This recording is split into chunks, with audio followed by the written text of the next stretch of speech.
দিল্লি বিমানবন্দরে প্রধানমন্ত্রীর তথ্য বিষয়ক উপদেষ্টাকে হেনস্থার ঘটনায় কূটনৈতিকভাবে প্রতিবাদ জানিয়েছে বাংলাদেশ।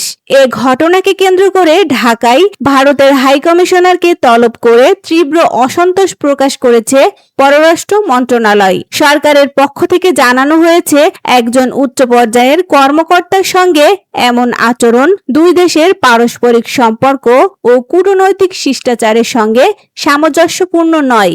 ঘটনার পর বিষয়টি দ্রুত গুরুত্বের সঙ্গে বিবেচনা করে বাংলাদেশ।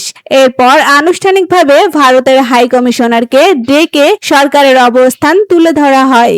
একই সঙ্গে ভবিষ্যতে এ ধরনের পরিস্থিতি এড়াতে প্রয়োজনীয় পদক্ষেপ নেওয়ার প্রত্যাশাও জানানো হয়েছে। বাংলাদেশ ও ভারতের মধ্যে দীর্ঘদিনের কূটনৈতিক ও দ্বিপাক্ষিক সম্পর্ক রয়েছে, তাই এই ঘটনাকে ঘিরে দুই দেশের সংশ্লিষ্ট মহলে আলোচনা চলছে।